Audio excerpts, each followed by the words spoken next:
So I don't want to sugarcoat anything and make it seem like I always have everything figured out.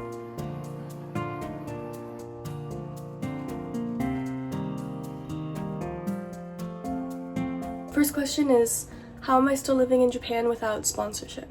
I was on an engineering and humanities visa, which lined up with my last job, and so since leaving that job, I did have to submit a notice of resignation. It's not like once you leave your job, you immediately have to leave the country.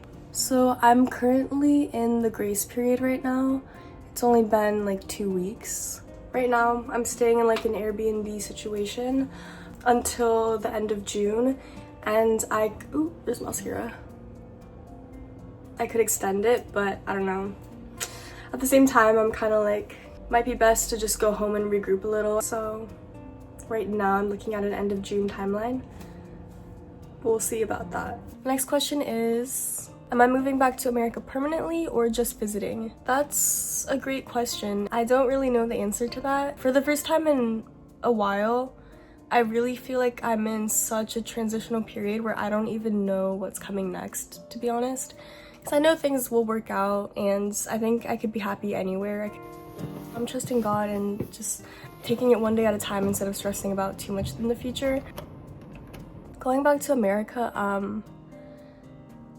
I don't want to say like permanently, but temporarily at first, just because I mean, I've been living abroad in Asia for 4 years, and I do miss my family and my friends. And I miss the cultural familiarity. I think it might just be nice to temporarily take a load off. But with that said, I might move somewhere else or even come back to Japan. But as of now, that is kind of where my head is at. Yeah, so I feel like anywhere that I end up, I could find something fun to do. And traveling, even if I have a home base in the US, I could still travel around, which is something I would really want to do. I don't know, and to be honest, like I've had these periods in my life before where there's such a big unknown, but the new thing about this is that I'm like documenting my life and vlogging my thoughts very publicly, and I think that adds a new element of thinking, okay, I need to get it together, I need to figure something out because I'm bringing you guys along for the ride. So there's like a certain undertone that I've never experienced. It's very new and very raw, but I want to be as transparent as possible because there are a few comments that say like that they're in similar situations as me. So I don't want to sugarcoat anything and make it seem like I always have everything figured out. I really don't know my future right now, and I feel like I'm so burnt out that it's hard for me to even care. I just feel very go with the flow right now, which is not a bad place to be, I think, but it just means that I really don't know at this moment in time.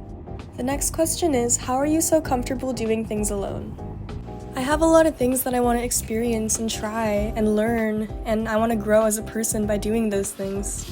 And if I'm always waiting for someone to be available to do those things with me, I feel like I'd be missing out on a lot of things that I could have easily just done on my own.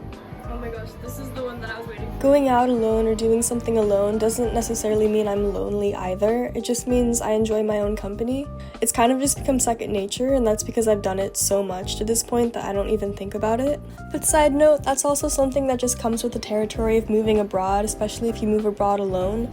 There's gonna be a time period where you don't have many friends, and you just have to become comfortable doing things on your own until you get situated and you're able to start meeting more people.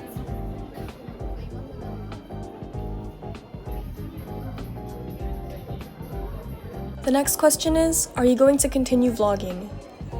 The short answer is yes, especially during this transition as I move somewhere else. I started making videos because I actually enjoy it, and it's kind of become a creative outlet for me and a hobby that gives me something to work on and to look forward to.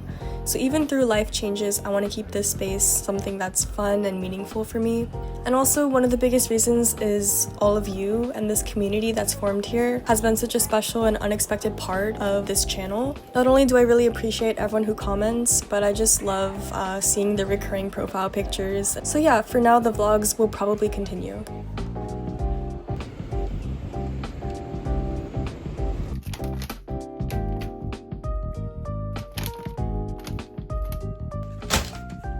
Next question is, are you worried about reverse culture shock? Not at all, actually. I was born and raised in LA, and I moved to Korea like 1 or 2 years after I graduated college. I was living in America for majority of my life. I don't think anything could really give me true culture shock about going back there. I do remember when I went home for one winter break, I took PTO off to go home for Christmas and New Year's, and I went to 7-Eleven with my brother, and I remember kind of being a little shocked because all the sizes of the cans of like Monster or the Arizona iced teas, they were so big. Going to convenience stores so often in Korea and Japan, when I went back to 7-Eleven in America, I was like, whoa.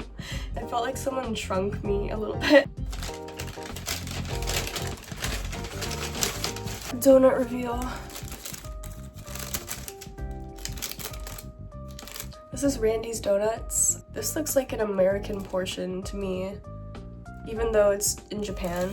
Randy's is technically an American donut company. Look at my hand.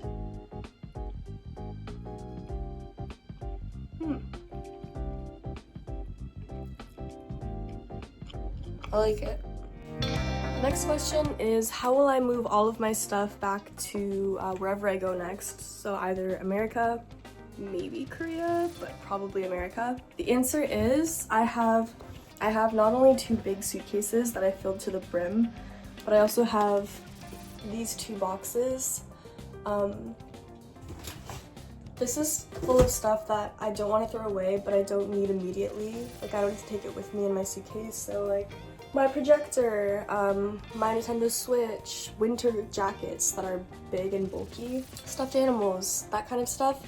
I'm gonna ship home using the cheapest shipping possible, which is like the 3-month by boat option, which is totally fine because I don't need it immediately.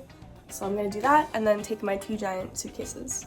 Thanks guys for watching this vlog. I just wanna say that I had a cold all this week, but I felt like I had a lot of unresolved questions that I wanted to clear up. And yeah, that's why I look extra tired though, and I think that's why my voice sounds a little bit weird too. I'm looking forward to what comes next. I hope this cleared up a little bit about where my headspace is, but I feel like I'm still so up in the air right now that it's hard for me to give definitive answers. But I hope like talking about my current thought process helps clear it up. Until the next one, bye!